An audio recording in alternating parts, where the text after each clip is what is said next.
સમાચાર હવે સાબરકાંઠાથી, જ્યાં વડાલીમાં અસામાજિક તત્વો બેફામ બની ગયા છે। બાકી વીજ બિલ મુદ્દે યુજીવીસીએલના કર્મચારીઓને આપી હતી તેમણે ધાકધમકી। ઢાબાનું વીજ બિલ બાકી હોવાથી કનેક્શન કાપવા પહોંચી હતી ટીમ। ઢાબા સંચાલકે વીજ કર્મચારીઓને આપી હતી ધમકી। યુજીવીસીએલની ટીમને જાનથી મારી નાખવાની ધમકી આપતો એક વિડીયો પણ થયો છે વાયરલ। આ ઢાબા સંચાલકની વારંવાર યુજીવીસીએલ કચેરી સહિત સ્ટાફ સાથે દાદાગીરી જોવા મળી હતી। વડાલી પોલીસે ધમકી આપનાર શખ્સ સામે કરી છે કાયદાકીય કાર્યવાહી।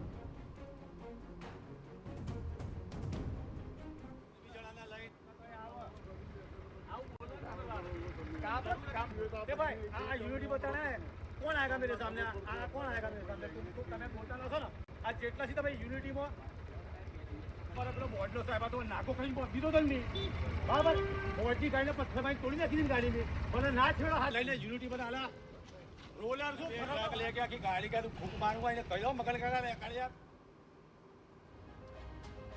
તો જોઈ શકો છો આ વિડીયોમાં ઢાબા સંચાલક વીજ કર્મચારીઓને ધમકી આપી રહ્યું છે।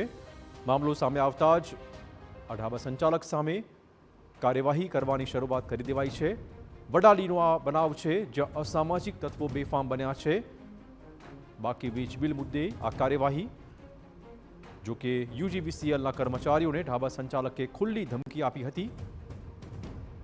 વધુ વાત કરવા જોડાશે અમારા સંવાદદાતા અવનીશ। અવનીશ, કયા પ્રકારનો આ બનાવ છે અને હવે આ ઢાબા સંચાલક સામે કયા પ્રકારની કાર્યવાહી પોલીસની?